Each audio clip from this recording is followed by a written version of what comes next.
you for coming. Happy to see you all here today at the exhibition. I'm very proud to be here. It's not just words. As everyone knows, the connection between Napoli and Istanbul is very strong. And we will tell something about this. But first I want to thank Sibel a lot and Ifsak, because this exhibition, it's kind of a miracle. We did it in a very quick time since we start to talk about it. I have to tell once again, thank you so much to the Italian Culture Institute that promoted and supported the exhibition, and to two committees, to my friend Giussi, all group of the team, and so. Merhaba, hepiniz hoş geldiniz. Sergimizi gezmeye geldiğiniz için teşekkür ederim. Sergimizi çok kısa bir zamanda Komites ve İtalyan Kültür Derneği'nin desteğiyle gerçekleştirdik. Hepinize çok teşekkür ederiz. Şimdi gezebiliriz gibi geliyor.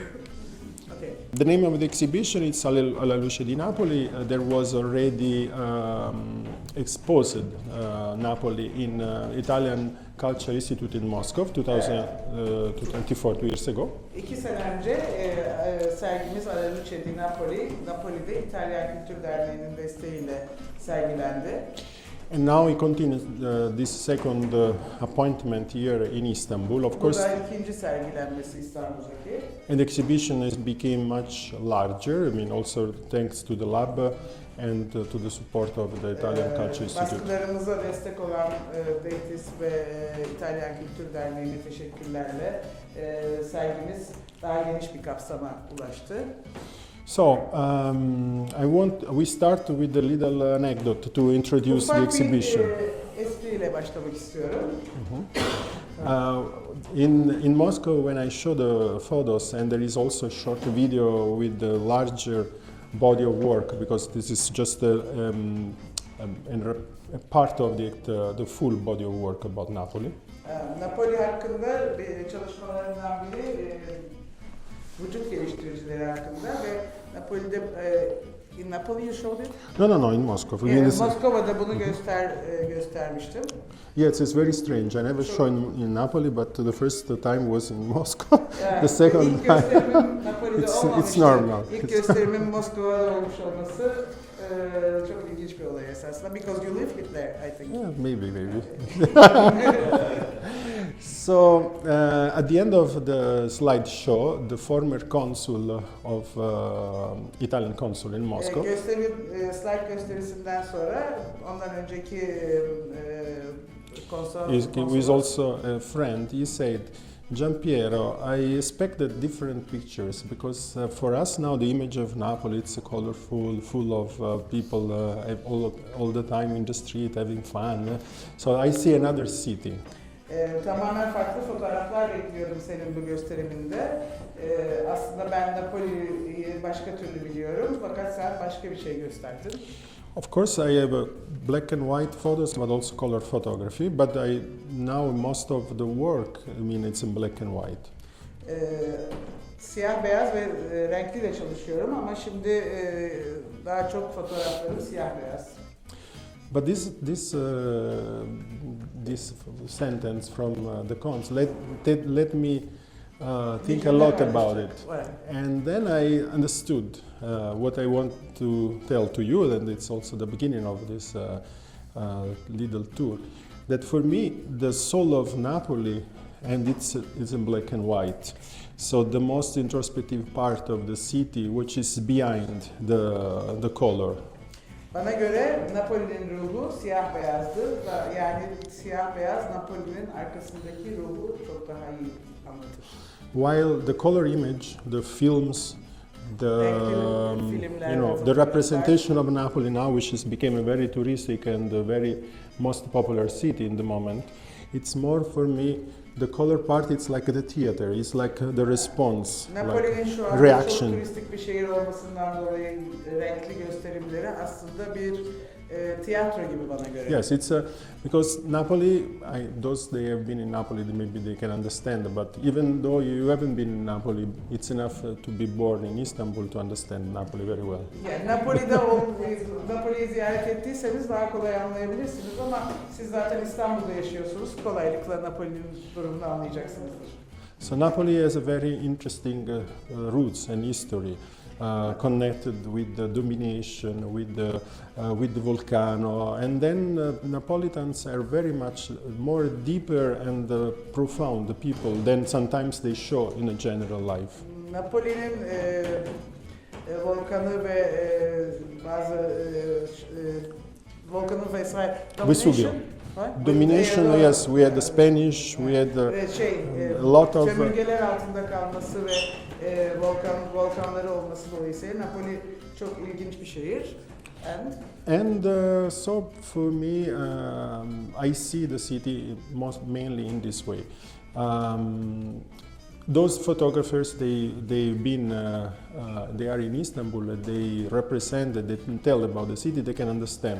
Sometimes you need a little distance and also the participation. So you must be involved in the city but also take a distance to photograph your own city. Napoli'de fotoğraf çekmek için aslında biraz hem yakın olmalısınız hem de Napoli'ye biraz uzak olup dışarıdan bakmayı anlamanız gerekir. Napoli insanlarını da anlamanız için. So we separate the pictures, somehow picking up some photos, they have some meanings and thematics. Fotoğraflarımı bir kategorize ettim ve bazı anlam ve özelliklerine göre yerleştirdim. Okay. And then we can make a tour. Şimdi isterseniz başlayarak bir tur yapabiliriz ve size tek tek anlam ve anlamlarını. At the same time, when we finish to talk, I will be happy to hear what people think about the exhibition or some specific questions. Ben bitirdiğimde sizin de ne düşündüğünüzü ve sorularınız varsa almaya çok memnunum.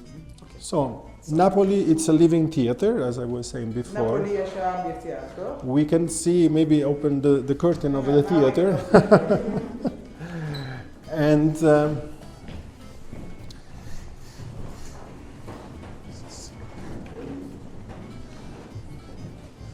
the city has a background. The city. Şehrin bir arka tarafı var. Yes, maybe some people. And somehow we can't skip the presence of the most important element in the landscape of Napoli, which is the Vesuvius. Gerçekten Napoli'de olduğumuzda gerçekten onun en önemli görüntüsü olan Vezüv Dağı'ndan kaçmamız imkansız. And I quote our famous writer Henri De Luca, who said, ünlü yazarımızı bu arada lafını söylemek istiyorum. maybe Napolitans, they don't know where they are sometimes in the city, but they always know where is the Vesuvius. Belki Napoliler şehirde nerede olduklarını bilmezler ama her zaman Vezüv Dağı'nın nerede olduğunu bilirler. Napoli is also a city where the presence of the sea is very important. And Napoli ayrıca denizin varlığının çok önemli olduğu bir şehir. And it's a city who is trying to be somehow schematic, but he cannot help himself. So there are some decisions of dividing the streets a bit like, Istanbul, like a Spanish district with a geometry. Biraz şemasal bir görüntüsü var Napoli'nin ve şehrin aslında İstanbul gibi böyle küçük sokaklar, dar yerlerle ayrılan bir havası var. But in the end, it suffers very much the schematism and the rigid geometry. Ve gerçekten bu şematik görüntüsü ve durumu dolayısıyla çok fazla da eziyet çekiyor. Here we see we can try to transform Bu our fotoğraf hakkında konuşuyoruz şimdi.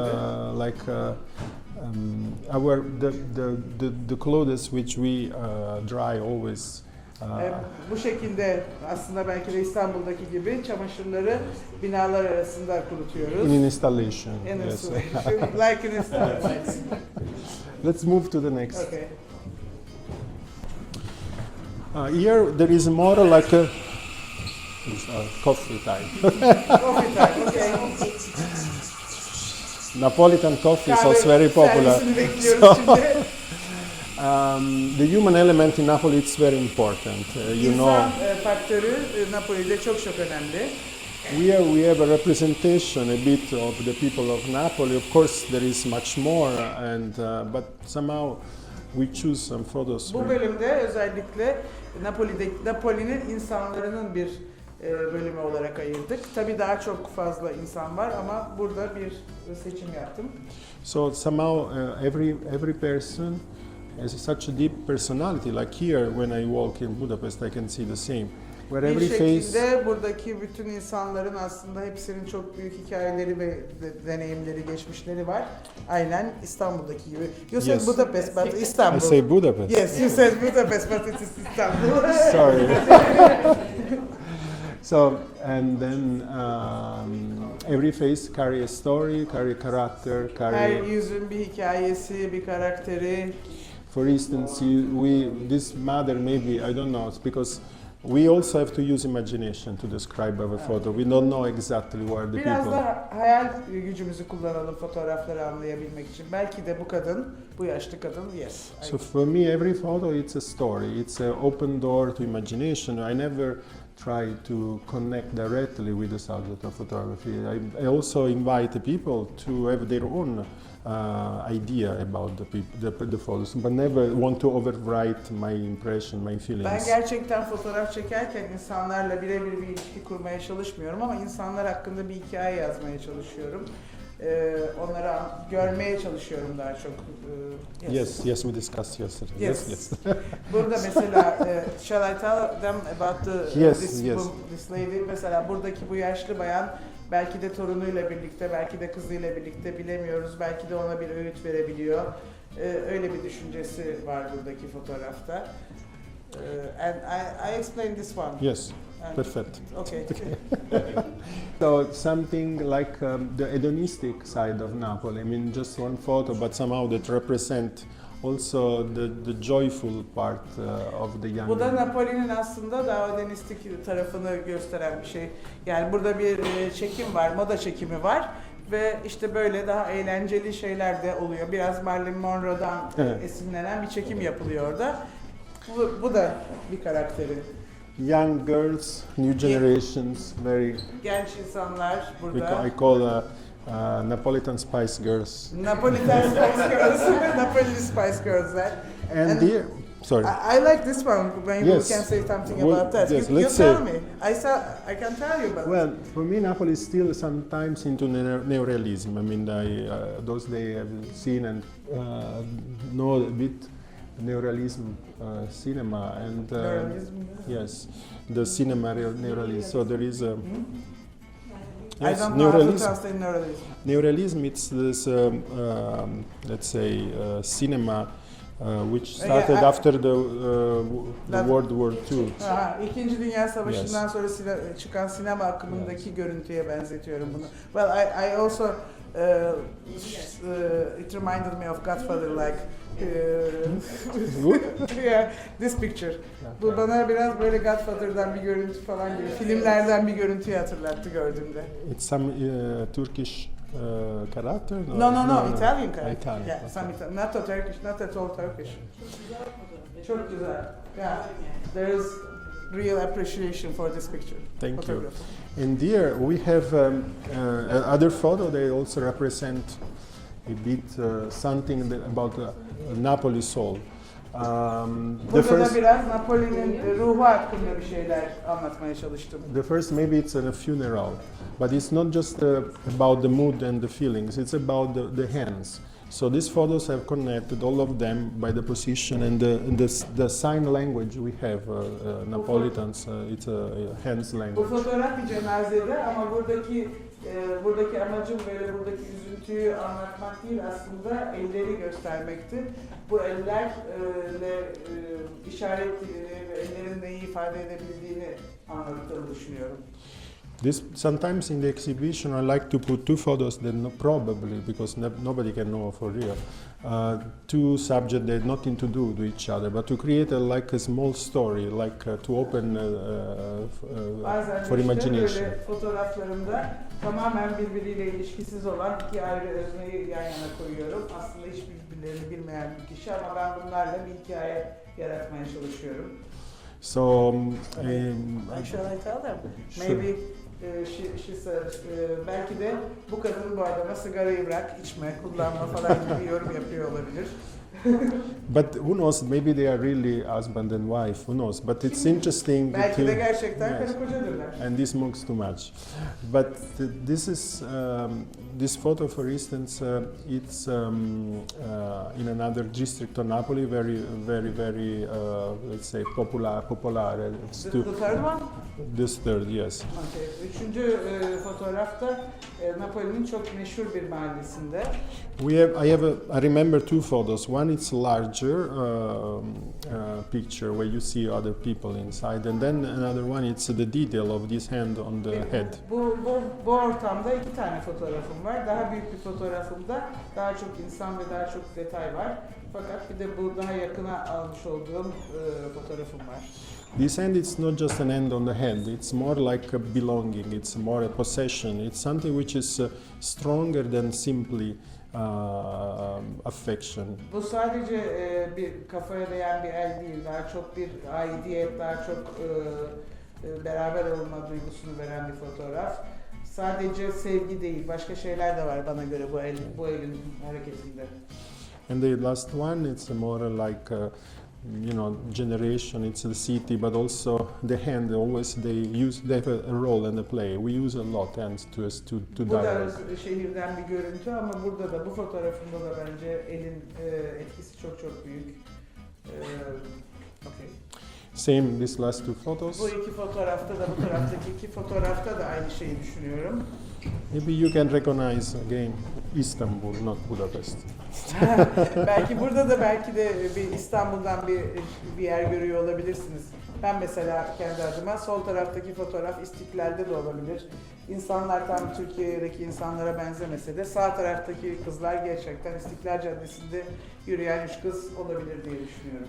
What for me has been always a kind of surprise and always amazed me. It's the fact that every person carries a story. I see this also in Istanbul. Every person is so inside his own life, and it became like a character. Beni çok etkileyen bir şey her bir suratın, her bir insanın bir karakteri olması ve her zaman fotoğraf çekerken beni bu herkesin kendi hikayesi ve kendi yaşamı olduğu çok etkiledi. Şimdi bu soldaki fotoğraftan başlayacağız. Bu çünkü gerçekten bana da Sergi'yi anlatırken ilk anlattığı fotoğraf oldu. Kendisinin çok önem verdiği, değer verdiği bir fotoğrafı. Ben de şimdi size onu anlatmaya çalışacağım. So we were saying something about theater, but also about symbolism. Napoli is a city carries a lot of symbols in a very distinct way. Nothing is prepared. Napoli hakkında bir tiyatro dedik ama aslında sembollerle dolu bir şehir. This is the consequence of being so real, so true, so authentic. And Bu then gerçekten çok otantik ve gerçek olmanın sonucu. and this authenticity transform every picture in a kind of symbol of something else. Ve bu otantik olma durumu bütün fotoğrafları bir sembolizm haline dönüştürüyor. I tell the story about the photo because I care a lot about this, the biggest print. Bu fotoğraf hakkında konuşmak istiyorum çünkü bunu büyük baskı halinde yaptım. Probably Juicy remember this personage. Belki Juicy buradaki bu dükkanın sahibi olan karakteri tanıyor olabilir. His name recently passed away. It's Agostino the Madman, Agostino il Pazzo.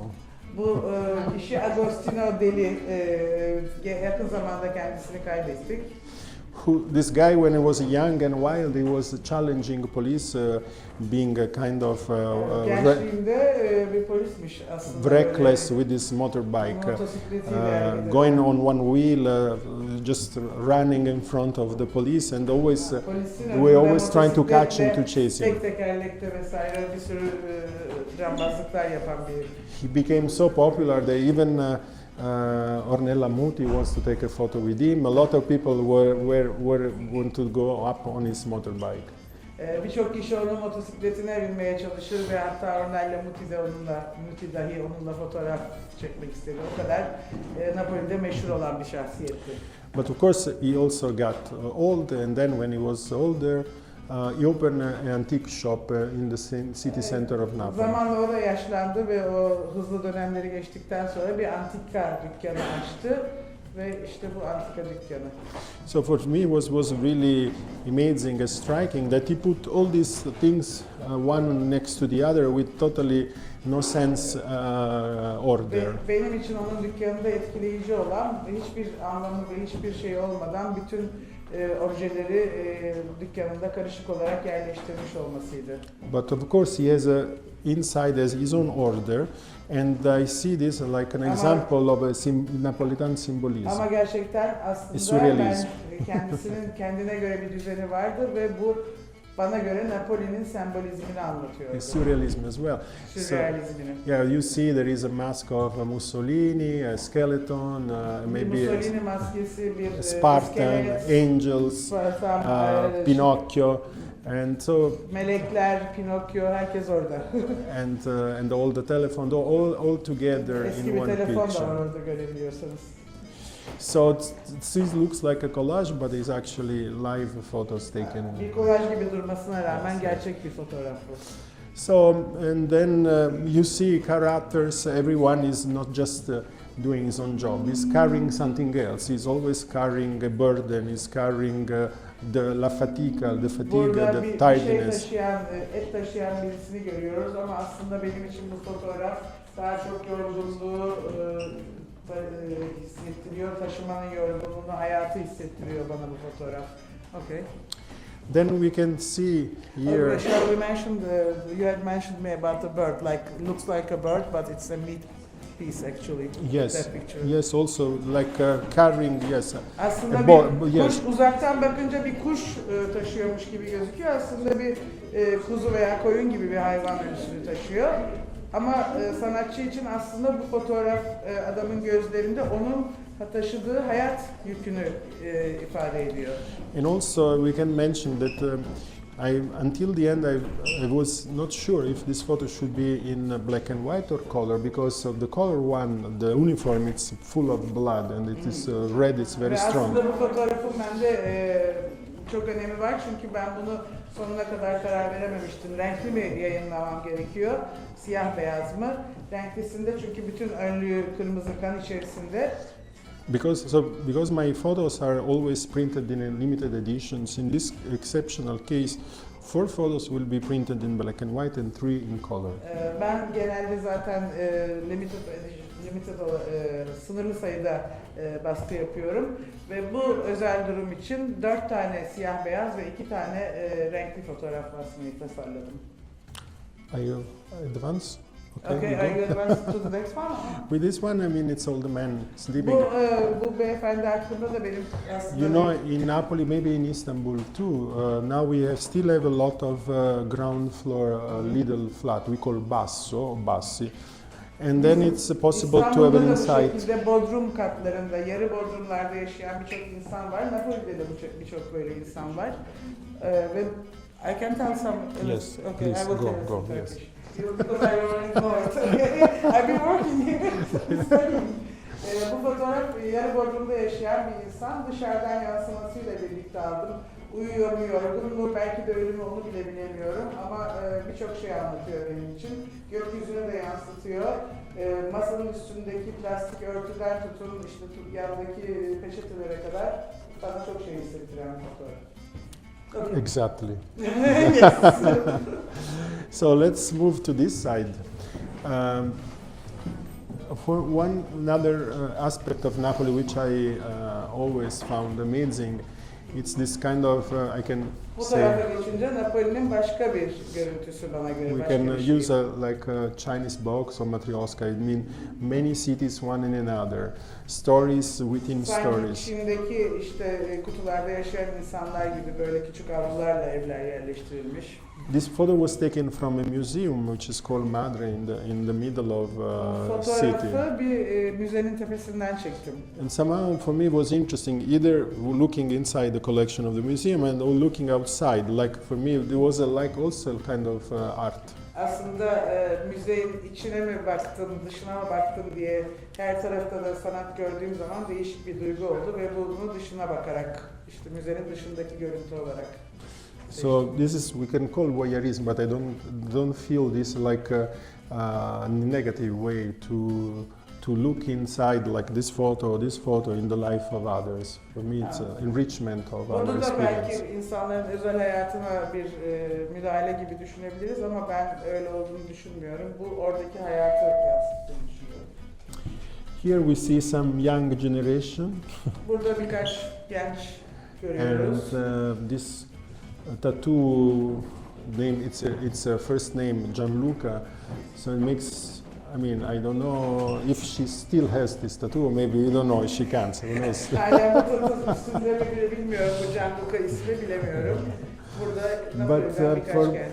for us, like in a parallel with this other photo in the entrance, is also very interesting the relationship with the mother and the daughter. Or I mean, some Burada relatives. ben içerideki fotoğraf, ilk salondaki fotoğrafla çok bağlantı kuruyorum. Yine bir anne ve bir kız ilişkisi gibi sanki.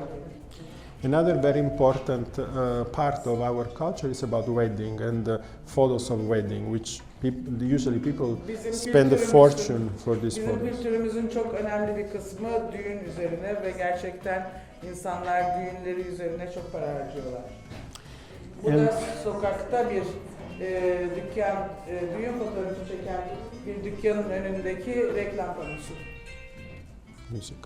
And the last one, it's also very connected with the name of the exhibition, because the light in Napoli, as for Istanbul, is very part of the story. I mean, because we call about a theater, and the light will always illuminate the subject in a special way. Bu fotoğraf benim için serginin ismiyle de çok bağlantılı, Napoli'nin Işığında.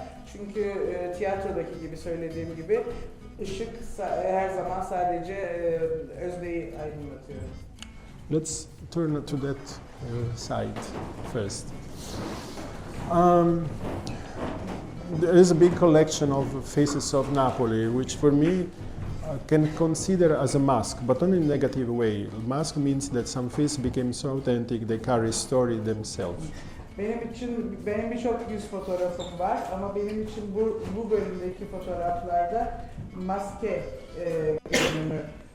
Yani bunlar bir maske insanların suratında. Bunların arkasında birçok hikaye ve olay var esasında. So for me and for you, when you walk in the street, I'm sure that sometimes you look around on some people, some elder people, and they ask you yourself which kind of life they had, what they're doing now. Benim için olduğu gibi ben sizin için de eminim ki sokakta yürüdüğünüz zaman bazı yaşlı insanların suratına baktığınızda gerçekten onların nasıl bir hayatları olduğu veya nasıl bir hikayeleri olduğu hakkında düşünceleriniz oluyordur.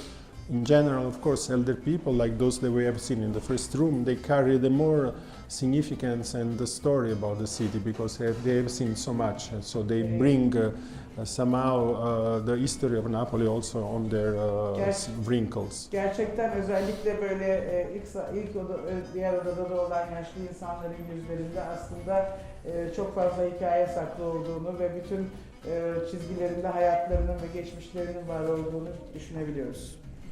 You like? I like it. Yes, okay, I'm happy.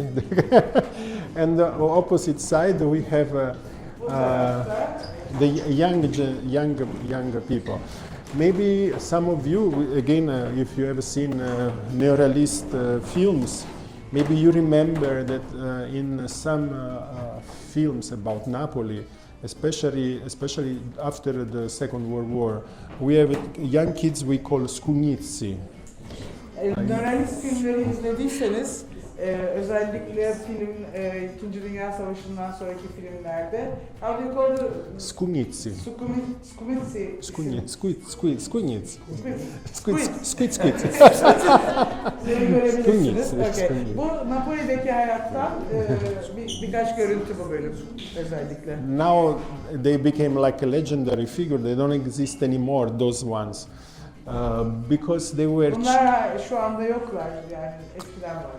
because they were kids, they grew up too fast, especially after the Bu war. karakterler İkinci Yes. Dünya Savaşı'ndan sonra çok çabuk büyüdüler. They must learn to survive, sometimes to work very young, since they were little children, and to know too much compared to their age.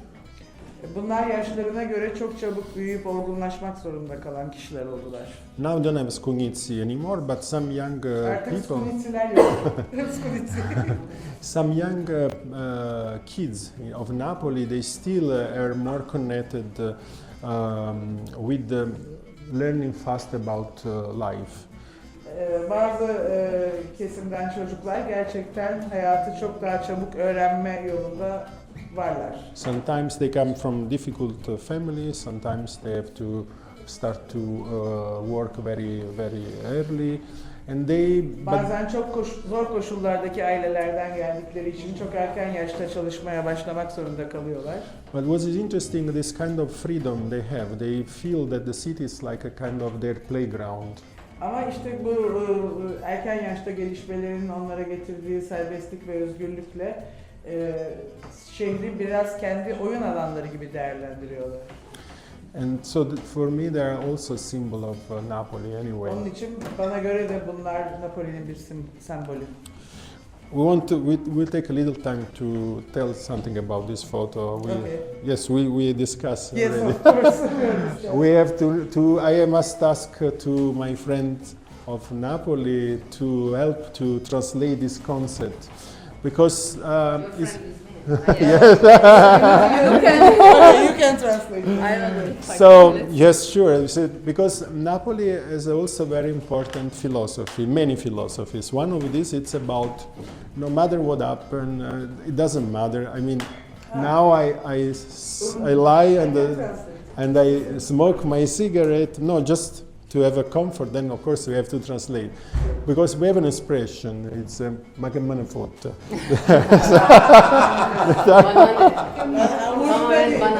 But we will try to say no more. Turkish is banane.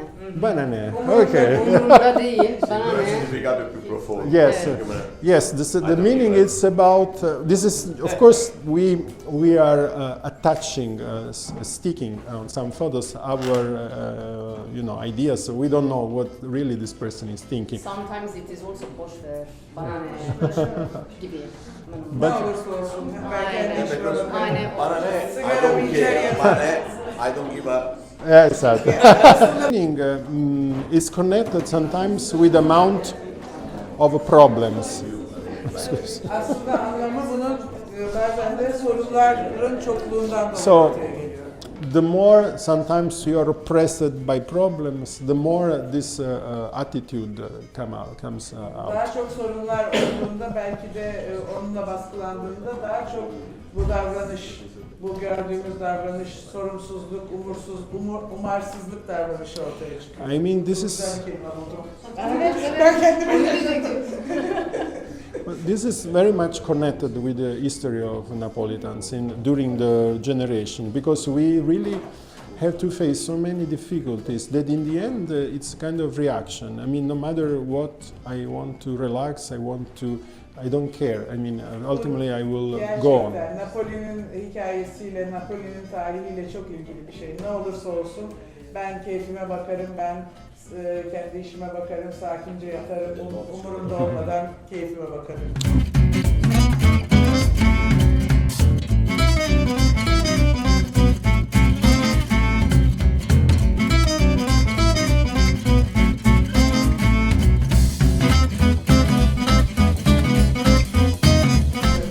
So this is a section we really improvise, because of course every time you have an exhibition you have to adapt the photos to the available space. So because there was this kind of a separate room, we decided to put photos which are connected with the, let's call, religious feelings of Napolitans. Bu bölümü ben aslında bu İFSA'nın bu salonunu adapte ederek buraya yerleştirdim. Çünkü İFSA'da böyle bölümlü 4 oda olduğu için burada daha çok dinle ilgili şeyleri yerleştirdim. I mean, Napolitans are very deeply religious, but in a very unique way. It's a kind of feeling. Napoliler çok dindarlar ama aslında çok değişik bir şekilde, özel bir şekilde. In the sense that they believe when the human possibilities are limited and there is nothing else to do, that there is someone else that I can help. İnsanların limitleri kısıtlı olduğunda aslında başka bir şeyin varlığına inanıyorlar Napoliler. Başka bir yerden yardım alabileceklerine inanıyorlar. I don't know if it's the right way to express it in English. It's utilitarism. Utilitarism. I don't know how to express it. So they are very practical. Çok pratikler. And they also are also the same level of the saint. They ask for some miracles. Azizlerinden yardım istiyorlar. Onlarla aynı değerde olduklarını düşünüyorlar. So sacred and profane, superstitions and belief they're all together. Biraz kutsal ve derin aslında biraz superstitious. But we don't all these meanings, all these words, they don't have for me a negative sense because I also connected with the deepest human experience they are living. Bu aslında benim için hiçbir negatif anlamı yok bu kelimelerin. Çünkü onların aslında içsel derin bağları hakkında bilgi veriyor bize. Maybe you watching these photos are not sure what they represent, and then I'm curious. Fotoğrafları gördüğünüzde gerçekten ne olduklarını anlamıyorsunuz. For instance, what do you imagine this photo is about? Mesela bu fotoğraf hakkında ne düşünüyorsunuz? Bir fikri olan var mı? Can someone? Wait. San Gennaro sta qua, dopo. San Gennaro. So what is for you this photo? This is interesting. Fikri olan var mı bu fotoğraf hakkında? Because the exhibitions, they also carry stories like shift of cultures that sometimes people they cannot understand immediately unless you don't explain. Bazen böyle fotoğraflarda işte anlatılmadığı zaman pek de anlaşılamayan bir görüntü var. So we search on internet, we call votive shrine, which is sometimes in the streets, like same narrow streets of Istanbul, there is a vitrine which contains a saint. Bu şekilde bazen işte internette de baktığımda görmüştüm. Böyle Napoli'de de böyle bazı dar sokaklarda azizlerin içinde azizlerin heykellerinin olduğu cam mekanlar var. And this young man in the photo, for sure, is a man who died. Fotoğraftaki genç adam kesinlikle ölü bir kişinin, genç yaşta kaybedilmiş bir kişinin fotoğrafı. So the family put the photo at the feet of the saint because there is a kind of use of give to the protection. Onun için bu çok genç yaşta kaybettikleri yakınları için bunu Aziz heykelinin ayağına koyup onun korumasına veyahut da ona veriyorlar. Bu şekilde bir şey. Being dead so young means a kind of sanctification. So it's the extreme sacrifice of losing life, no matter how, because we don't know how exactly. It can be Bu any. aslında birazcık bu kadar genç bir kaybın bu Aziz'e adanmışlığı, onun için sacrifice, ona adanmışlığını gösteriyor. This photo also should be very mysterious for you. Bu da aslında çok gizemli bir fotoğraf. I explain to Sibella the story of a cemetery of Fontanelle. Fontanelle mezarlığında bu fotoğraf. Bu hikayeyi bana da anlatmıştı daha önce. So there is a huge cemetery in Naples, which is something really you don't have to miss if you will visit Napoli. Gerçekten Napoli'ye giderseniz bu Fontanelle mezarlığını görmeden ayrılmayın. Which stores thousands of bones and skulls of people died during one of the plague in the 17th century. 1700'lerde veba salgını sırasında ölmüş olan binlerce iskelet ve kemiğin bulunduğu bir mezarlık? Because there was no chance to give to each of them a proper burial, they are without names. O kadar fazla ölümün olduğu bir dönem olduğu için onlar isimsiz olarak gömüldüler. So what Napolitan did it? İşte şimdi Napoli'lerin ne yaptığına geliyoruz. They went there and they adopt some of these dead skulls and bones, like intermediate between life of the alive and the life of afterlife. Ve oraya gidip bazı kafa taslarını ve kemikleri kendileriyle özdeşleştirdiler. Ölüm ve hayat arasında bir bağ kurdular bu şekilde. So every we call capuzzelle, all this. Yes, because we have these forms of tell things in a very kind and sweet way. So these heads, these skulls, they polish, they make Bu işte clean. bu kendilerine ait yaptıkları kafa taslarını gidiyorlar, işte okşuyorlar, parlatıyorlar ve buna değer veriyorlar. Kendilerine bir So they ask something for. like iconic or something. Sorry? Iconic or something. No, they just ask to them, like they adopt them, and they say, I need to pass this exam. I want that. Onlardan dileklerini onlara bildiriyorlar. Kendilerini korumalarını ve onların isteklerini gerçekleştirmeleri. When there is a wish which is very important, and then they need some protection, they use them, a kind of intermediate between the sky and the earth. Gökyüzüyle kendileri arasında bir şeye ihtiyaçları olduğunda bir aracı olarak kullanıyorlar bu kemik parçaları. This has been for centuries. Now it's not anymore because this became like a museum. But this somehow tells something very deeply about how Napolitans they can be very creative in the religious way. Bu gerçekten aslında senelerde uygulanan bir şeydi. Şimdi müze olarak kullanılıyor ama bu bize Napoli'lilerin ne kadar yaratıcı olabildiklerini, dini açıdan ne kadar yaratıcı olabildiklerini de gösteren bir fotoğraf. We have seen other symbols of nativity, and we have this. Bu da yeniden doğuş, Noel sembollerinden birini görebiliyoruz. And ex voto, which is this little art, which they also has been used for when you ask for grace.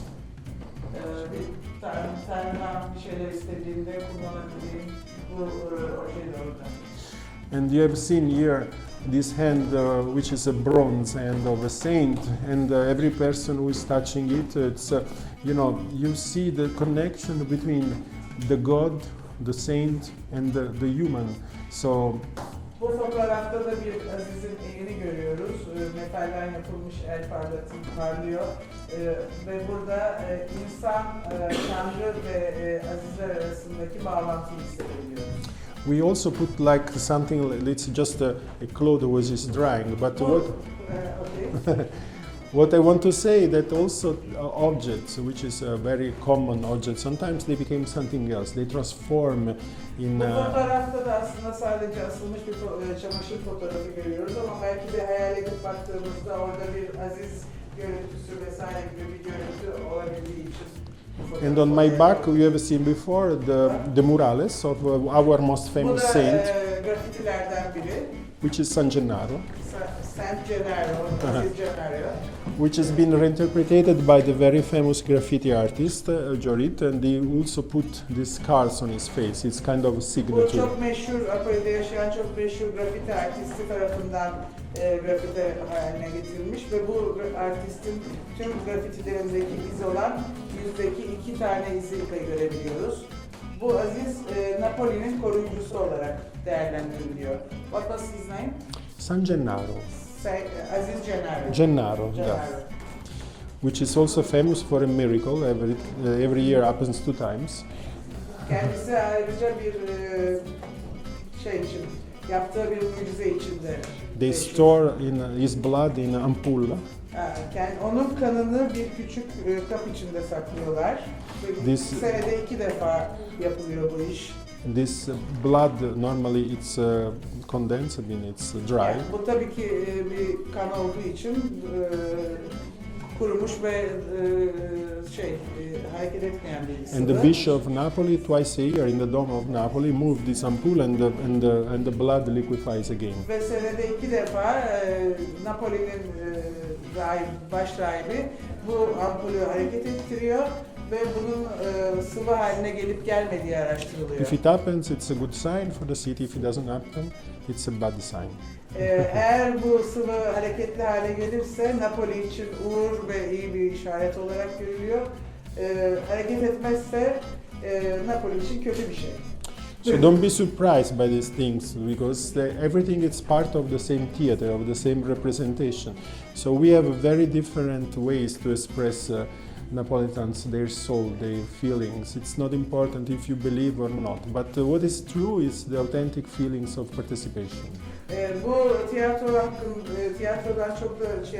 çok da etkilenmeyin ve çok şaşırmayın. Aslında burada anlatmaya çalıştığımız Napoli'nin gerçek hayatı, gerçek olup olmadığı değil, Napolililerin inandığı ve yaptığı şeyler. Okay, Perfetto, okay. So let's go back. Let's go back. So this was the guided tour. Now I am open to question if there is any Şimdi, question. Turumuz bitti, benim anlatımım bitti. Herhangi bir sorunuz varsa almaya hazırız. If there is any photo that someone found a bit more interested to ask some questions also. Soru sormak istediğiniz, ilginç bulduğunuz bir fotoğrafınız varsa dinlemeye hazırız. Soruyorum o zaman. How many years of work is this work? So, I mean, this body of work, if I remember well, some of them, I start to photograph Napoli since I start to take photos, so it was maybe more than 30 years ago. But this body of work belongs between 2015 and 2022. Ben aslında 30 yıldır fotoğraf çekiyorum ve fotoğraf çekmeye başladığımdan beri Napoli'de çekiyorum. Ama bu sergideki işlerim 2015 ve 2022 yılları arasında. Yaşadığı dönemde yani başka yerlerde yaşayıp dönüyor muydu yani arada şey? Were you going to other cities and coming back to take those pictures, or did you take those pictures when you were in Napoli? I left Napoli exactly in 2005. And 2005'te Napoli'den ayrıldım. since 2005 became an immigrant. 2005'ten beri Napoli dışında yaşıyorum. But this is what we were saying before. I mean, I must confess that I feel really like at home here because I haven't been in Napoli since 4 years. And then when I walk in Istanbul, I feel like İstanbul'da gerçekten kendimi evimde hissediyorum. we were discussing about the similitude, also about the streets, the district, and the people. And when you live in another city, like people traveling from Istanbul to Napoli, from Napoli to Moscow to Budapest, our culture, it's always with us, and we see the difference in how the people look, how the people behave, how the people Şehirden şehire are. Seyahat ettiğimizde başka yerlerde, Budapeşte de, Prag'da yaşadığımızda da her zaman kendi kültürünüzü beraber götürüyorsunuz ve kendi kültürünüzle bir bağ kuruyorsunuz esasında. Bu İstanbul için de geçerli. So every time I was traveling to Napoli and spending few days, I was always going out like a tourist. I mean, as a photographer, I always want to take photos and to find and again the connection with the city. Napoli'ye gidip geldiğim dönemlerde 3-4 yıl zamanında bile her zaman Napoli'de sokaklara çıkıp fotoğraf çekmeyi arzu ettim. C'era lei. Chi sono i piedi del santo? Di chi sono i piedi del santo? È difficile, adesso non ricordo. Però, ma essendo un santo scalzo, Santa, probabile. Just the name of the Because- saint represented. Yeah, because many of these photos, they connected with just the idea of the thing. So for me, it was enough that it was at the feet of the saint, and there is this little angel next to the picture. As I said before, this young man can be killed because sometimes, unfortunately, we also have this side of fights in between, criminal associations, but also sometimes can be a victim because they also been, unfortunately, by mistakes, or just a young man who died too young. So this is very interesting how the family feels to give, to the saint, the soul of the young. Hanımefendi bu fotoğraftaki Aziz'in ismini sormuştu. Onun üzerine bazı açıklama oldu. Burada biraz evvel de söylemiştik. Bu fotoğrafta çocuk belki öldürülmüş olabilir, belki kendi kendine genç yaşta kaybettiğimiz bir çocuk olabilir. Ama burada önemli olan ailenin bu genç yaştaki kayıplarını bu Aziz'e vermiş olmaları, ithaf etmiş olmaları. Another question? Başka sorusu olan var mı? I wait for you. I'm here for you. Sor. Soruya devam olarak. Tamam, beni Sure. yani sadece. İstanbul'da 2 yılda çok şey değişiyor. Bir yere gittiğimiz In Istanbul, everything changes in 2 years. Like it is a changing Yes. city. Has it Napoli been is the like same. that Yes, in Napoli? yes. Evet. In Napoli is the same. I'm sure. Nasıl? TOKİ var mı? Çok iyi var. This is Bilmem artık kendisi orada. interesting, but also quite sometimes scaring, because I haven't been in Napoli since 4 years, and I'm sure that I will see another city. There is always a big transformation all the time, but Yeah. underneath there is always the same city. Yani 4 senedir Napoli'ye gitmedim ama gerçekten çok çabuk değişen bir şehir. Tekrar gittiğimde tekrar değişik göreceğime eminim ama aklımdaki Napoli her zaman Napoli olacaktır. Yes. Prego. Pellicola. Allora sì, tutte le foto, all photos have been taken in digital. Yes. Bütün fotoğraflar dijital Yes, olarak yes. çekildi. I was taking photos of the films until let's say 2012, 13. Then all my work became digital. Analog until 2012. Yes. Analog sadece 2012'ye kadar O çekim 15. yaptım. 2015'e kadar Yes. belki de. 15, Ondan sonra her maybe şey 15. dijital, bütün çekimlerim dijital. Yes. C'era lei. Do you ever approach your subjects and ask permission, or do you prefer to just Uh-huh. make the candid shots? Let me translate Yes. your question. Gerçekten fotoğraf çekerken çektiğiniz öznelere yaklaşıyor musunuz ve izin alıyor musunuz yoksa sadece çekiyor musunuz? I know the answer, but you can... She knows the answer. I go home.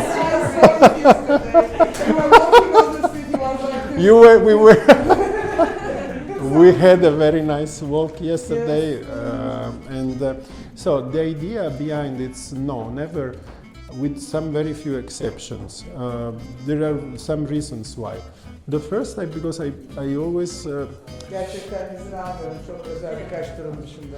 feel that from the point of view of the photographer you must cross the life of others, and it's not, they don't bring this as a physical presence, like like a body Aslında presence. çektiğiniz öznenin bence fotoğrafçı olarak öznenin hayatına girebilmek için onun haberi de olmaması gerekiyor. So you must somehow abstract yourself, Kendini- forgetting you have a body, the time, and then you enter in the kind of flow. Aslında siz kendinizi biraz yok edip ve bir vücudunuz dahi olmadığını düşünerek fotoğraf çekmelisiniz ve o hayata adapte olabilmek için. The second reason is because I believe that people, they don't necessarily are connected with their identity, but they have a more deeper meanings than they carry feelings, they carry. So for me, what is important is to see over the identity. Bence sadece onların kimliklerini görmek değil, o kimliğin altındaki hayatı, varlıklarını hissedebilmeye çalıştığım için haber vermeye oluyor. So do you use a zoom? No. He's No, using no. a small camera on his chest. The camera has a zoom, but I don't usually use it in the street photography. Peki şey var, privacy kuralları var. Diğer sanatçılar. What about the privacy? I am attached to all the school of photography when there was not this idea of Ben privacy. eski fotoğraf okuluna bağlıyım. I O tell you, zaman böyle kurallarımız I tell you yoktu. why. Because I believe there is when we see the history of the world, when we see history of art, when we see our grandparents, grandparents, we don't see them with the identity. We see that they are people who has a personal meaning. They have a story, also a collective story.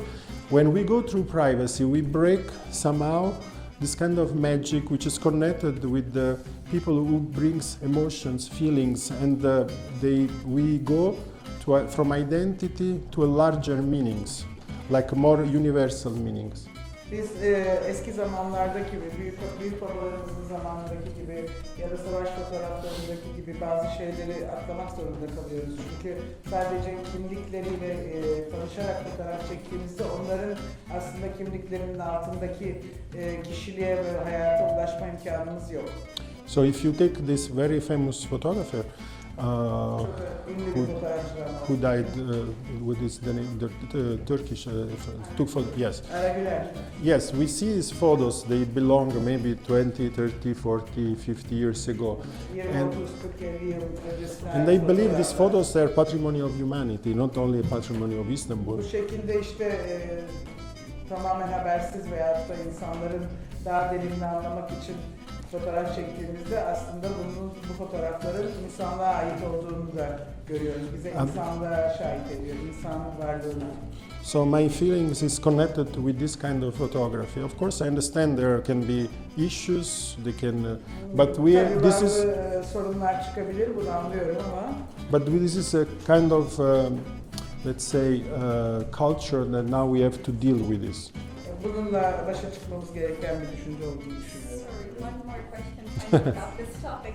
So did anybody ever come to you and say, I was in this? Like, I know it happened to like the British photographer Martin Parr. Yes, yes. Lots of people came and said you took This one. is very connected with their question. I care very much çok to. diğer soruyla çok ilişkili bir soru sordu Saya'da.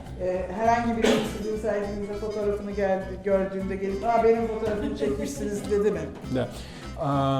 This is one of the most interesting questions because it's connected with the culture of every country, every people. So let's say there are cities like Istanbul, Napoli, also Budapest, where people, also in Moscow, this is surprising me, and I will say a little anecdote about this. So they don't care. They don't care means that they are so busy with their life. They don't. Sometimes they see, oh, there's a photo, but they don't pay enough attention to this. So you feel much more free and safe. Genelde işte insanlar böyle fotoğraf çektiklerinde herkes bir şehirde, büyük şehirlerde kendi işleriyle meşgul olduğu için fotoğraf çekip çekmediğini fark etmiyorlar bile ve bu umurlarında bile değil. And then you mentioned Martin Parr, which is a photographer, Martin Parr'ın başına a geldi. photographer that I love very much, who made incredible work about England, about people who go on the beach, the trash, the kitsch culture. Bu şekilde Martin Parr'ın fotoğraflarından örnekler veriyor. İşte çöpün yanında yatan insan, plajdaki insanların fotoğrafları gerçekten insanlığa mal olmuş. And over the last few years, there have been more and more restriction about to photography in the public space. At the point that maybe Martin Parr, I believe, he was arrested. It was because. Galiba Martin Parr bir dönemde tutuklanmıştı bile bir fotoğrafı. So cities like London, Paris, sometimes Berlin, people became more and more aware about their own image, and they became more and more suspicious about the work of photographers. İnsanlar özellikle büyük şehirlerde, Londra, Paris gibi, New York gibi büyük şehirlerde insanlar kendi görüntülerinin alınmasında daha hassas davranabiliyorlar. Up to the point that, for instance, in England, it's a crime to photograph children in the street where they are playing. And in Istanbul, in Turkey as well. Yeah. Really? Okay, thank you for telling me that. Çocuk fotoğrafı. GDPR şey var, kanunu var. Evet. There is a law in Turkey for okay. not photographing people under 18 years of age. Okay, so I go.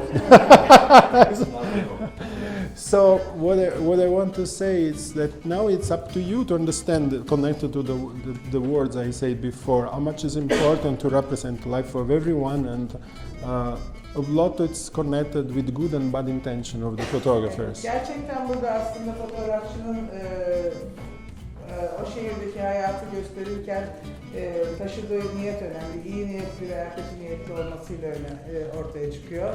Gerçekten sadece hayatı göstermek ve kötü niyet yoksa sanatçımıza göre ve belki de bana göre bir sakıncası yok böyle fotoğraf çekmenin. So because when we take photos of children, what we are really photographing, we are connecting sometimes the children at play, their joy, their pleasure, their innocence, the motherhood. Aslında çocukların fotoğrafını çektiğimizde onlara zarar vermeyi düşünmüyoruz. Sadece onların neşesini, mutluluğunu, oradaki hayatlarını da gösteriyoruz. So sometimes this is the work photographers they care the most, but up to the people to understand if it's true or not. So this is it's like a jury, it's a collective jury Bu that they gerçekten judge bir, the photographers. Sizin jüri olabileceğiniz bir şey. Bunun kötü niyetli olup olmadığını anlamak sizlere kalmış. I have one question. You will see there is a number. I need a moderator here. As mentioned many times, Istanbul and Napoli Sırasını yani. has very similar to you, okay? And surely you came so many times to shoot many photos of Istanbul. Did you never think to make a kind of photo expo with a parallel between the two? Because several things can be Napoli but can be Istanbul at the same time. Sure. It would be nice because I mean one of the extra bridge between the two. Yes. cities. Yeah, you translate. If you want. I mean, yes, you can repeat the question. Okay, I see. As mentioned many times, Istanbul and Napoli, there are many similarities. Daha önce de bahsettiğimiz gibi Napoli ve İstanbul'un gerçekten çok fazla benzerliği var. I've seen it being many times in Istanbul. We shoot several photos of Istanbul. If you never thought to have a photo expo, making parallel between the two cities, which should be very, very interesting. Gerçekten İstanbul ve Napoli hakkında bir paralellik yaratacak bir sergiyi düşünüyor musunuz acaba? Written in one of the Like Istanbul, Napoli face to face. İstanbul, Napoli karşı Napoli karşıya. Face. Well, this is a brilliant idea. I first take a percentage. Copyright'ını alıyormuş. Please, you all are invited also to the master class, which Lütfen starts saat 2.30'da başlayacak olan masterclass'ıma in 30 minutes. uzun soluklu projelerimi anlatacağım masterclass'ıma hepiniz de lütfen davetlisiniz. Başka sorusu olan varsa yine devam edebiliriz. Yoksa şimdilik kahve ikramımıza ve ufak tefek ikramlarımıza devam edebiliriz. Soru var daha orada bir tane. No, I want to say something about, connected with this, Okay. to reply to you. Okay. So the thing is that when we talk about a project, long-term project, we don't know exactly when they start, if we can continue and so on. So this idea I love very much, but of course I should come here many times, which I would love, and to start to work. Maybe one day, if this is, I will have a body of work, we could do this work. Böyle uzun soluklu bir proje düşündüğümde İstanbul'a birçok kez gelip çalışmam gerekiyor. Belki gerçekten bu iyi bir fikir olabilir. Bu seferden sonra böyle bir şey düşünmeye başlayabilirim ama uzun soluklu bir projenin ortaya çıkması o kadar da çabuk olmuyor. Sorry, I cannot listen if they... Yeah. Come here, yes. Hello, ciao, Giampiero. Privacy issue. So, did you try to photo people like drug dealer or Drug dealer? because in Istanbul they tell stories mostly. One of my friends tried to take photo near that Yes, drug dealer and they started to follow him. yes, I can understand. So, Because Yeah, şimdi you can- ben başka bir soruya I can reply to you, I but can translate it in Turkish first. yes. Okay. Uyuşturucu satıcılarının fotoğrafını çekerken herhangi bir sorun yaşadınız mı ya da öyle bir deneyiminiz oldu mu? Çünkü benim bir arkadaşım böyle bir fotoğraf çektikten sonra bu satıcılar tarafından takip edildi ve sorun yaşamıştı. So photography has a very different level of difficulties. Fotoğrafın gerçekten çeşitli zorluk dereceleri var. And every level of difficulties, every specialization has its own rules. Ve her zorluğunda kendine göre kuralları var. So you don't go to 167 of Secondigliano, which was a district known, unfortunately, for being a lot of drug dealers. Ve bazı semtlere gerçekten uyuşturucu satıcıları için bilindiği için oralara gitmememiz gerektiğini biliyoruz. Or to Istanbul, the district you mentioned. So they need what we call fixer. There are people who help to get in touch or to enter in some specific Onun için places. bu özel yerlere girerken gerçekten fixer dediğimiz insanlara ihtiyacımız, aracılara ihtiyacımız var. Or you need enough time to be known, to understand what you want to photograph. No, there are photographers who took photos of red districts and many other places Ya da which considered gerçekten bu tip dangerous. yerlere girerken o bölgedeki insanlarla yeteri kadar tanışıp anlaşmış olmanız gerekiyor ki o bölgelere girmenize ve orada çalışmanıza izin versin. I have a very good friend of mine who is a war photographer, and then who is a war photographer. And then when you go on a war zone, you need to somehow have a protection, or you have to deal with the people you are photographing. Çok iyi bir arkadaşım var, savaş fotoğrafçısı kendisi ve gerçekten savaş bölgesine gittiğimizde bir korumaya ve desteğe ihtiyacımız var. But this doesn't mean that these photos are simple to take because there is no drug dealer involved or war. Aslında bu kadar tehlikeli fotoğrafların dışında benim bu çektiğim fotoğrafların da çok kolay çekildiğini zannetmeyin. Because when you are connected with the people, there is another kind of sensitiveness which is play into the game. Gerçekten böyle insanlarla kontağa girdiğimizde, ilişkiye girdiğimizde özel bir hassasiyet o meydana geliyor. I think I could not go in a war zone, but some war photography they cannot take street photography like this. Ben gerçekten savaş alanına gidip fotoğraf çekebileceğimi düşünmüyorum ama bence bazı savaş fotoğrafçıları da sokakta fotoğraf çekemeyebilirler. Finito? Her zaman. Var mı? Okay. Okay. Thank you again. Grazie Thank mille. you. Thank you, Sibel, for translation.